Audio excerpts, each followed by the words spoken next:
Bonjour à tous, c'est Karine et on se retrouve pour une vidéo d'une partie solo de Diluvium. C'est un jeu d'Anthony Guillen, illustré par Maud Chalmel et Henri Karmarek.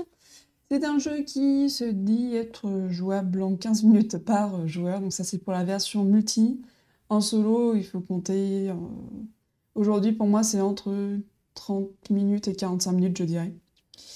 Donc ça se joue de 1 à 4 et c'est à partir de 10 ans. Donc Diluvium, c'est 2 livrets de règles. Vous avez le livret de règles principal qui vous explique le multijoueur, mais aussi les actions que vous allez pouvoir faire en solo. Donc c'est très important de commencer par celui-ci.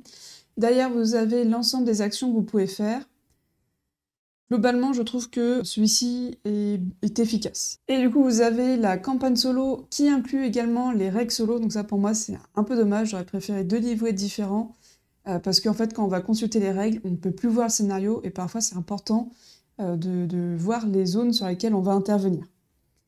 Donc vous avez en premier lieu les règles solo qui vont expliquer les quelques changements de votre manière de jouer, également la mise en place et surtout comment va jouer l'adversaire. Donc là par contre, il y a des points qui sont un peu, je trouve, compliqués à retenir parce que c'est des cas qui vont se présenter assez rarement. On verra du coup en courte partie, mais sinon dans la globalité c'est quand même très fluide. Et bon là du coup ça va être ma 4e partie, donc je vais tenter un scénario indépendant, comme ça vous aurez la surprise pour la campagne. Et sinon j'ai fait 3 parties de la campagne. La campagne, hop, je vais vous montrer la fiche à la fin. On a un carnet de campagne comme ceci, que vous pouvez très bien photocopier si vous n'avez pas envie d'écrire dessus comme moi. Et en fait, on va avoir 4 scénarios qu'on va jouer. Que si on perd dans l'un des scénarios, on a 2 vies pour l'ensemble de la campagne, donc on barre un cœur. Et si on a barré les deux, et ben on a perdu. On peut choisir la difficulté. Déjà en normal, je trouve que c'est un peu dur. Alors, ce que je serais assez curieuse, c'est de voir s'il n'y a pas une stratégie gagnante, comme pas mal de jeux solo, et si les difficultés vont un peu contrebalancer ça. Pour le moment, je ne suis pas très forte. Sur mes 3 parties de campagne, j'en ai perdu une. Et la première, c'était juste. Donc voilà, en fait, on va faire des scénarios différents, et chaque scénario, enfin les 3 premiers scénarios, vont nous accorder un bonus. Au début de la campagne, on a le droit entre 2 scénarios qui vont du coup nous donner en fait des conditions de victoire différentes. Chaque scénario vont avoir 2 conditions de victoire possibles, et en fonction des conditions de victoire, ça va nous orienter, ça va nous rediriger vers le prochain scénario qui va être spécifique. Donc ça veut dire que vous allez avoir plusieurs jouabilités. Heureusement, le jeu ne se termine pas après 4 parties. Donc voilà, ça je trouve ça très intéressant, surtout que pour chaque condition de victoire, vous allez pouvoir avoir un bonus. Je l'évoque rapidement tout de même, mais nous du coup, on va ici faire un scénario indépendant, donc je crois qu'il y en a... Oui, il y en a que 2. Et ça va vraiment me permettre de vous montrer comment se joue Diluvium en solo. Donc déjà, comme vous pouvez le voir, c'est pas juste quelques lignes en fin de livret de règles pour ajouter un mode solo. Ils ont vraiment réfléchi à une proposition qui diffère quand même pas mal du multijoueur. Au niveau du matériel, la seule chose qui change, ça va être cette partie-là, qui va être du coup le plateau de l'adversaire. On retrouve du coup la même roue qu'ici. Hop, je peux le mettre en haut, tac. La même roue qu'ici, mais avec les actions spécifiques de l'adversaire de l'île. Autrement, tout le reste va fonctionner pareil. La mise en place en solo est aussi un peu plus longue parce qu'on va devoir, donc les jetons de colonisation ici, il y a un ordre, c'est pas le plus long à faire.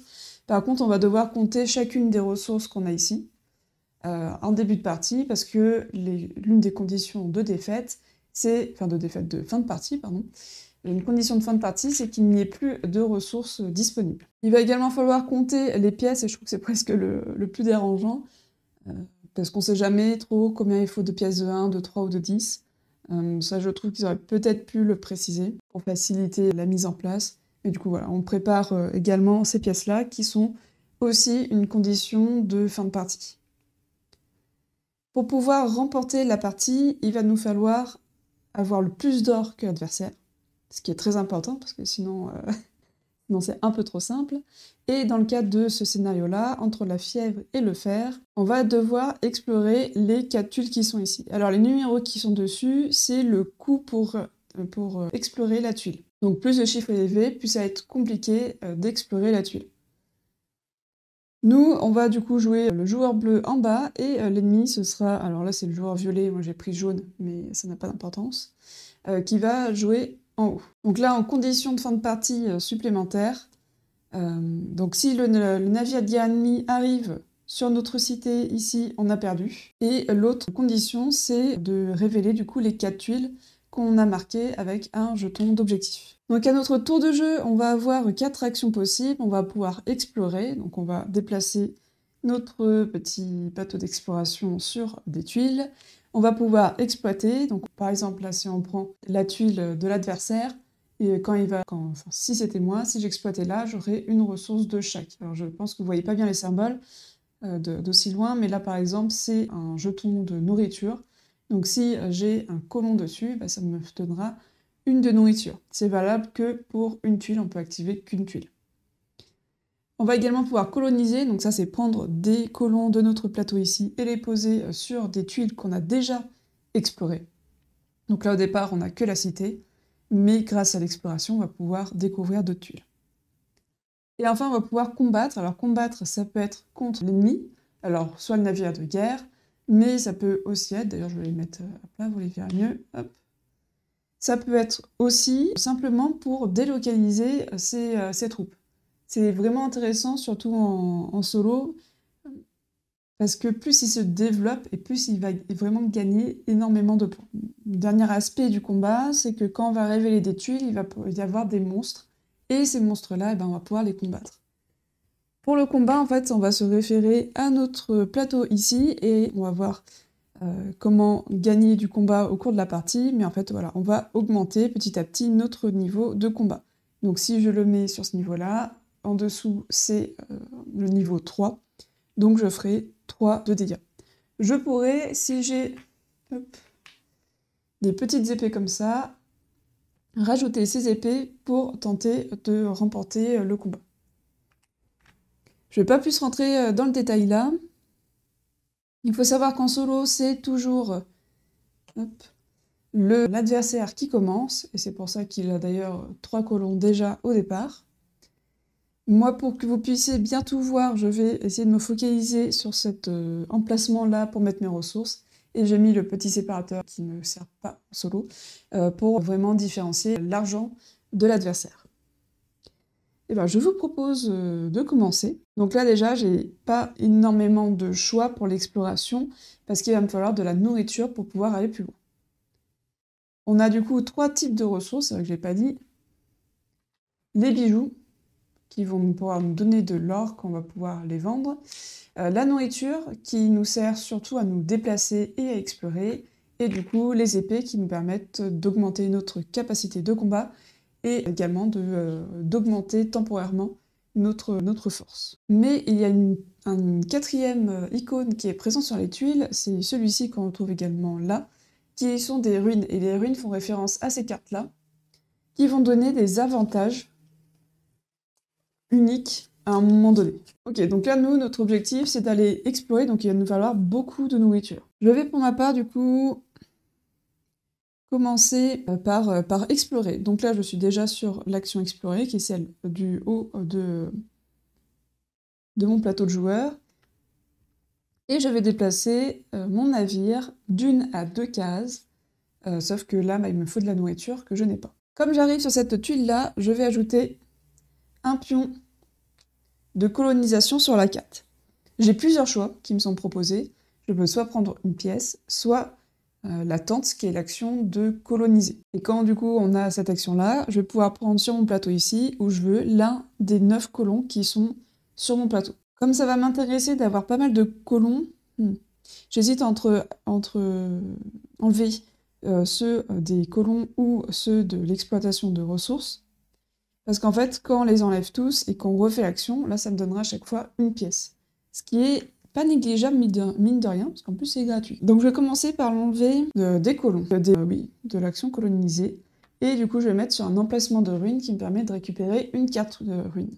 Alors, c'est une autre action de colonisation que je vais faire tout de suite. Je pourrais la garder pour plus tard, mais là, je préfère du coup l'utiliser. Donc, je vais reprendre un colon et je peux le mettre soit sur ma cité, soit sur la tuile que je viens d'explorer. Hop. Et du coup, je vais mettre ma cité parce que je vais du coup récupérer un de nourriture immédiatement. Donc là, c'est au tour de l'adversaire. Donc l'adversaire, il a des jetons de combat ici, qui servent pour le combat, parce qu'il peut ajouter en fait une valeur d'attaque, ce qui donne un côté bluff quand nous, on parie des armes. Et en fait, à chaque début de tour, ça va nous indiquer l'action qu'il va faire. Alors là, par exemple, vous voyez, pour un combat, ça lui rajouterait 2 de dégâts. Dans notre cas ici, il va copier l'action qu'on vient de faire. Hop, je vais tricher pour vous montrer. Hop. Par exemple, ce jeton-ci, qui a un point d'interrogation ici, ça veut dire que c'est une action surprise. Et on va remélanger les jetons ici, les reposer, et celui sur la première case sera son action de ce tour-là. Donc il y en a 2 sur les 8, et dans certains cas, on va mélanger cette pile-là. Donc comme il copie mon action, il va du coup explorer. Il va se déplacer vers la tuile la plus proche. Il se trouve que là, il a 3 choix, et pour départager ce choix-là, on va récupérer l'astrolabe, qui va nous indiquer dans quelle direction il va. Donc pour pouvoir l'utiliser, je trouve ça assez ingénieux, on va tout simplement le faire pivoter 1 ou 2 fois, hop, et puis on le retourne sur la tuile où on était, hop. Donc là, en le faisant correspondre avec les côtés le plus proche, ça donne ceci. Et il va se déplacer vers le numéro le plus faible. Donc là, le 1, c'est à gauche. Donc il va révéler cette tuile et on ne gère pas les ressources pour lui. Donc lui, il peut très bien retourner une tuile qui lui demandait 2 drôles. Je remets l'objectif pour me souvenir que c'est là qu'il faut que j'aille. J'enlève ceci. Je vais me laisser un peu de côté. Hop, voilà. Quand il arrive sur une tuile comme ceci, lui aussi... Ah d'ailleurs, j'ai oublié à mon tour de récupérer une pièce. Quand j'ai enlevé le cube, ça a révélé une pièce, donc je prends une pièce. Et lui va faire pareil, donc il récupère le cube le plus à gauche, et il va le poser sur la tuile. Son choix, c'est de toujours mettre sur les 2 pièces, si c'est disponible. Autrement, il prend l'action coloniser. Donc là, il va récupérer 2 pièces. Hop, son tour est terminé, et du coup, on va enchaîner comme ça les différents tours. Bon, de mon côté, comme j'ai récupéré un de nourriture, je vais aller... Non, je peux pas explorer, on peut pas faire 2 fois la même action. Et ben, je vais, hop, coloniser. Donc coloniser, je vais prendre 2 colons de mon plateau où je veux, et je vais les placer sur des zones qui m'intéressent. Donc déjà, je vais récupérer une ruine, qui va me rapporter, donc là c'est 3 de nourriture, je la garde, je peux l'utiliser quand je veux. D'ailleurs, je dépense, hop, ma nourriture... non, ce sera le tour d'après. Et en deuxième colon, je vais prendre une épée. Hop. Je peux avoir maximum 6 ressources devant moi à la fin de mon tour. La carte ne compte pas, c'est pour ça que c'est plus intéressant de la garder de côté tant qu'on n'en a pas besoin. Ici, j'ai débloqué l'action, enfin le bonus de cette action-là, mais je viens de le débloquer ce tour-ci, donc il sera valable pour la prochaine action de colonisation. Ok, donc désormais c'est à l'adversaire. Et ben justement, il a un jeton qui indique qu'il fait une action aléatoire, donc on récupère les jetons qui sont là, on mélange, et on les remet dans l'ordre. Hop. Donc nourriture, bijoux, épée et ruine. Donc la nourriture, c'est l'exploration, donc en fait il va refaire une deuxième fois l'action qu'il avait faite. Lui, il a le droit. Donc je tourne ça, mais il n'y a pas besoin, parce qu'il y a une seule tuile à côté qui peut, enfin la plus proche, hein. Et du coup, il se déplace. Donc là, il n'y a pas de 2 pièces, donc on prend, hop, ici, et on met là. J'avais oublié de lui donner aussi sa pièce d'avant, donc il a une pièce pour le tour d'avant que j'avais oublié de lui donner, et une autre pour la pièce qu'il y avait sous le cube que je viens de poser. Son tour est terminé, c'est de nouveau à moi. Donc là, cette fois-ci, je vais aller, hop, coloniser, et je vais aller ici. Donc je paye ma ressource. Les ressources ne sont jamais remises dans le coffre, elles sont défaussées à côté. Normalement, le jeu prévoit qu'on les défausse ici, mais je trouve pas ça pratique, parce qu'après, il faut retrier tous les jetons. Donc moi, je les mets tout simplement à côté. Hop, donc nous, on se déplace ici. On prend un petit cube et on choisit ce qu'on va prendre. Moi, je trouve que déposer un colon sur la tuile est très intéressante en début de partie. Alors la nourriture, j'en ai déjà beaucoup, mais il va m'en falloir tout de même encore. Elle est plutôt pas mal cette carte, par contre il va vraiment me manquer de combat, il faut que je me méfie. Parce que lui, il peut très bien combattre, alors que moi je suis pas du tout prête, hein. Et d'ailleurs, j'aurais tout intérêt à aller le combattre assez rapidement pour pouvoir chasser après ses colons. C'est très important parce que quand il va plus pouvoir poser, donc là il a 6 colons qu'il va pouvoir poser, quand il aura posé ses 6 colons, pour chaque colon qu'il ne peut pas poser, c'est 10 pièces qu'il gagne. Du coup, ça va très très vite. Et ben, je vais tenter de prendre encore les ruines, je trouve ça quand même assez pratique. Et ben, ça me permettra d'avoir une force de plus, donc c'est même... D'ailleurs, j'ai oublié de... Hop, j'étais pas à 3, c'était pour l'exemple tout à l'heure, j'étais bien à 1. Donc là, ça me permet de monter à 2. Ce qui est intéressant en multijoueur, c'est que du coup, les personnes ne savent pas que tu as cette carte-là, et du coup, tu peux la jouer un peu au dernier moment si c'est ton tour. Bon, moi, là, il n'y a pas vraiment d'intérêt, ça va pas changer le comportement de l'adversaire. Hop, elle m'embête cette carte, on va la mettre comme ça. Ok, à son tour, alors, tac, de 2, ok. Un autre 2. Alors, là, il va se passer 2 choses. Cette pile de combat, on la renouvelle lorsqu'on a 3 fois un jeton de la même valeur. Donc là, j'ai 3 jetons 2. Donc je vais mélanger la pile. Ça change pas son action, c'est juste que du coup, on peut retomber sur les mêmes valeurs. Alors que là, par exemple, je savais qu'il était moins fort en combat si j'allais l'attaquer maintenant. Parce que les jetons vont de 0 à 2. Donc il fait la même action que moi, donc moi j'ai exploré, donc il explore aussi. Il a 2 possibilités, donc Astrolabe, hop, tac, on retourne, on fait correspondre à peu près les côtés, et il va ici. Bah voilà, là, donc là c'est un monstre, donc pour pouvoir affronter le monstre, il faut que j'arrive à avoir une valeur de combat de 3 ou plus. Donc 3, là je suis à 2, si j'utilise mon épée, j'arrive à le vaincre et je gagne 3 pièces. C'est quand même assez intéressant. Ok, donc lui, hop, il colonise. Donc déjà, il récupère 2 pièces, parce que c'était ce qu'il y avait sous son cube de cette action-là. Et il va mettre son premier colon. Et l'ordre ici va indiquer quel emplacement il prend en premier. Donc là, il prend la nourriture. Il gagne pas de ressources, c'est juste que du coup il m'embête parce que je ne peux plus prendre cet emplacement-là. Pour pouvoir le prendre, s'il m'intéresse, il va falloir que j'envoie mon navire de guerre sur l'emplacement pour les faire fuir. Étant donné qu'il a colonisé la nourriture, il n'en a plus besoin tout de suite, donc on le met en bas de la piste. C'est à mon tour. Il me faut de la nourriture, donc hop, je vais aller coloniser. Hop, tac. Je vais prendre ces 2-là et je vais mettre les 2 sur la nourriture ici. Donc je récupère immédiatement 2 de nourriture et je gagne également une pièce. Bon, pour le moment, je suis vraiment à la bourre par rapport à lui. Il a été assez chanceux de trouver autant de points dès le départ. Donc c'est à son tour. Hop, ok. Décidément, c'est la partie des numéros 2. Donc il va faire la même action que moi, qui va coloniser. Donc il prend, hop, 2 de ces personnages, et on va suivre ce qui est noté là. Donc d'abord, il va chercher une zone qu'il a colonisée et qui propose les bijoux. Donc il y en a une ici, hop, on déplace.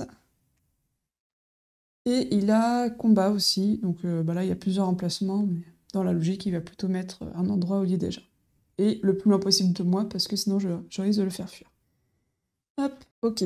Donc c'est de nouveau à moi. Je vais aller explorer et je vais aller révéler cette tuile là-haut avec les 2 nourritures, comme ça me fait un premier objectif atteint. Hop. Alors, ok, je vais prendre, j'hésite entre la colonisation et les pièces parce que là il est quand même pas mal d'avance. Je vais tenter les ruines, je les trouve quand même assez intéressantes.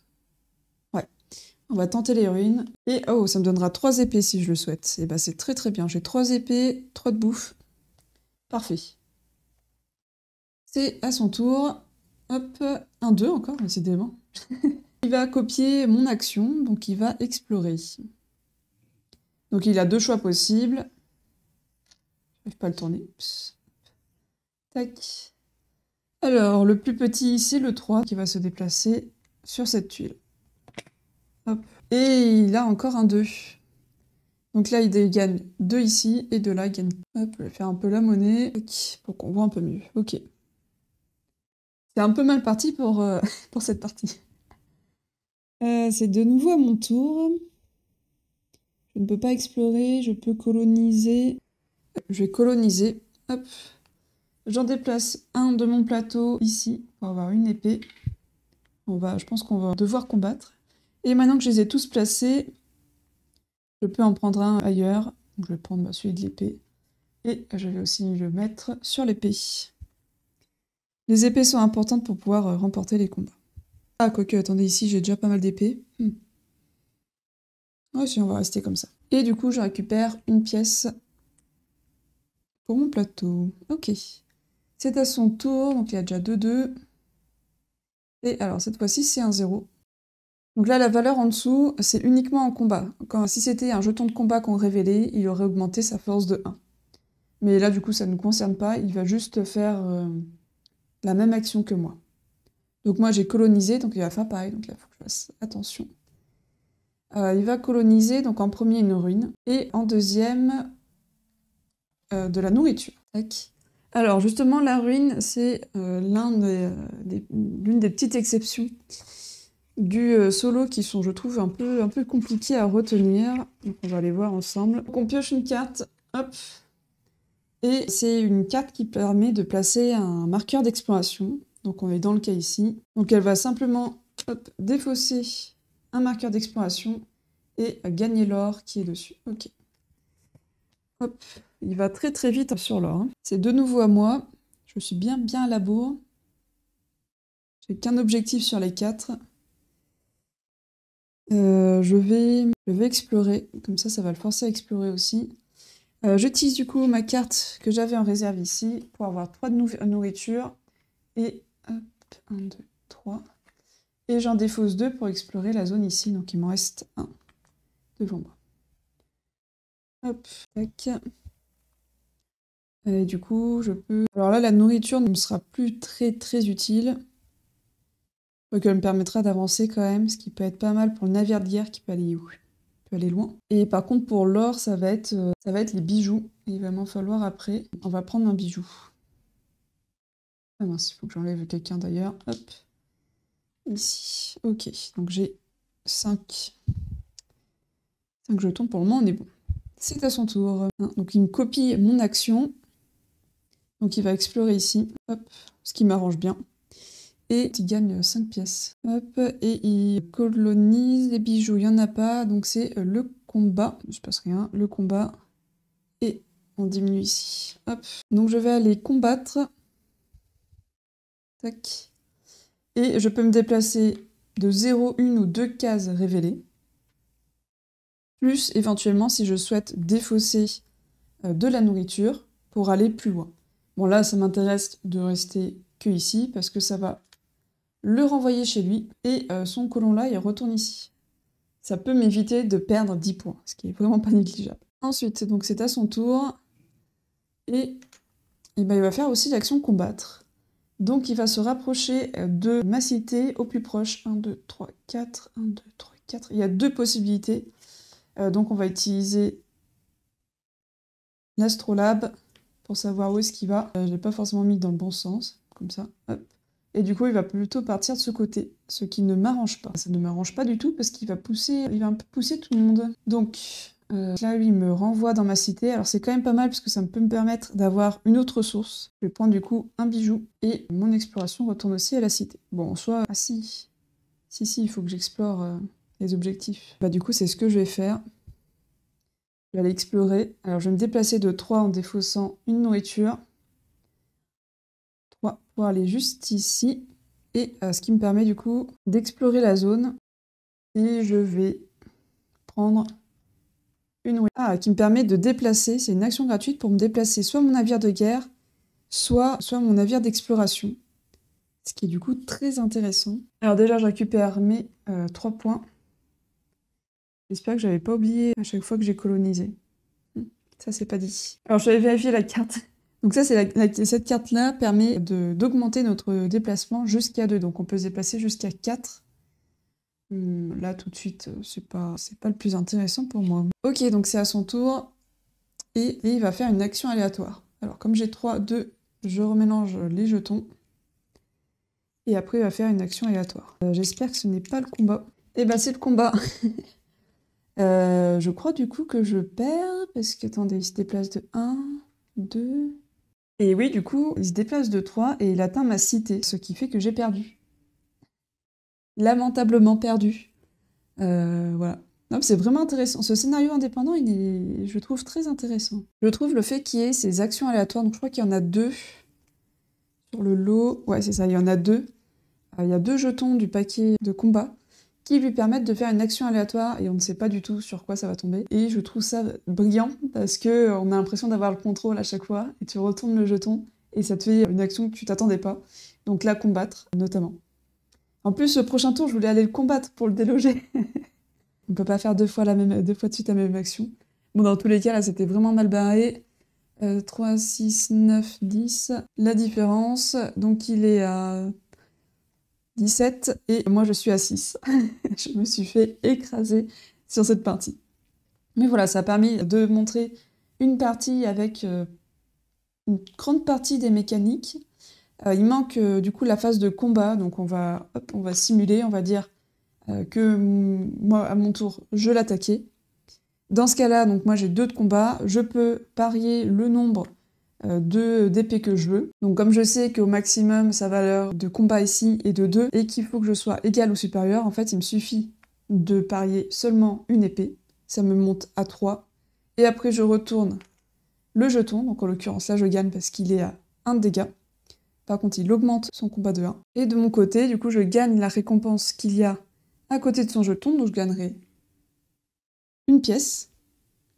Et comme là j'ai également débloqué mon action bonus, je gagne également la valeur qui est sur mon plateau, donc une pièce aussi. Au niveau le plus haut, c'est 4 pièces. Et même de toute façon, au niveau 5, c'est 3 pièces. C'est plutôt intéressant. Au niveau des cartes, on avait un peu vu ce qu'on pouvait avoir. Donc on peut avoir 3 jetons de la même manière, une carte qui nous permet d'augmenter notre combat, des pièces, la possibilité de coloniser, d'augmenter son déplacement et d'ajouter un dé d'exploration sur une carte. Et ça, du coup, je l'ai peut-être mal utilisé.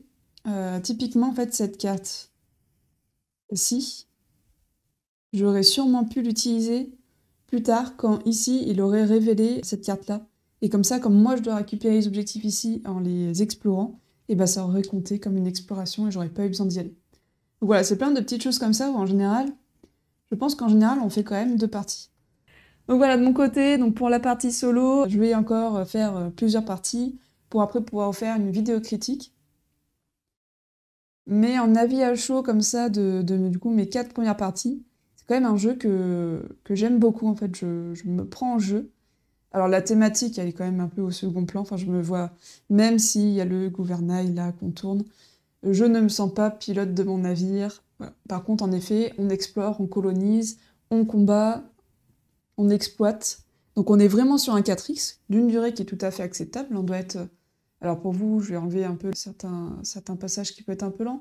Donc là, on est à peu près 40 minutes, un peu plus de 40 minutes, avec des explications de règles. Donc voilà, on est quand même sur un jeu qui se joue rapidement, qui nous propose quand même pas mal d'options, avec des contraintes, parce qu'on ne peut pas faire 2 fois la même action. On va être un peu contraint aussi par les ressources pour explorer. Si, il y a aussi l'action d'achat de vente que je n'ai pas fait. Quand on exploite une zone, on récupère du coup les ressources de la zone, et on va vendre... Alors, on peut vendre du coup 2 bijoux. Par paire de 2 bijoux, on va gagner 3 pièces d'or. Donc c'est quand même très intéressant. C'est un moyen rapide de se faire de l'argent. Surtout qu'il y a des zones... Il n'y en a pas ici. Mais il y a des zones où on peut avoir 3 emplacements de bijoux. Donc ça peut aller quand même très très vite. Et également, du coup, on peut augmenter notre force de combat ici par paire de 2 épées. Donc de la même manière, j'aurais pu au tour d'après... Et c'était un peu ce que je voulais faire. En fait, j'avais envie de monter mon combat, mais je me suis prise un peu tard. J'aurais défaussé du coup mes 6 épées et j'aurais augmenté de 3 ici. Donc j'aurais quasiment été au maximum. Donc voici pour la partie. Donc voilà, en quelques mots, je trouve que c'est un jeu très plaisant, des parties rapides, donc on n'a vraiment pas le temps de s'ennuyer. La gestion de l'adversaire est assez simple, il y a quelques détails dans les règles, notamment sur la gestion des cartes ruines, qui sont un peu complexes et il aurait fallu une aide de jeu. Aujourd'hui, c'est plutôt un jeu que je recommande pour le solo. On voit que ça a vraiment été réfléchi pour, et c'est, comme j'ai dit au début, c'est pas juste ajouter une ligne en fin du livret, ça marche très bien. L'Astrolabe est une très bonne idée pour choisir où est-ce qu'il se déplace. Ça marche très bien et c'est assez rigolo de le faire tourner et après de le révéler. Donc voilà, aujourd'hui, au bout de 4 parties, j'aurais vraiment tendance à vous le recommander. Maintenant, du coup, la vidéo de critique, je la ferai avec un peu plus de parties. J'aimerais aller au bout de la campagne, voir un peu aussi au niveau du matériel ce qui nous est proposé, puisqu'on peut avoir de l'asymétrique très léger qui nous donne des bonus en fonction de notre plateau. J'aimerais aussi un peu explorer les différents scénarios, est-ce que ça change vraiment ou pas. Déjà des scénarios que j'ai pu faire dans la campagne, j'ai l'impression qu'il y a des solutions un peu plus simples que d'autres. Donc ça peut être intéressant pour des premières campagnes et après de se challenger pour d'autres campagnes. Voilà, après c'est mon impression d'aujourd'hui, c'est peut-être lié aussi à ma manière de jouer, qui va m'orienter plus facilement vers un résultat ou un autre. J'espère que cette vidéo vous a plu, je vous dis à très bientôt pour une prochaine vidéo, et en attendant, amusez-vous bien!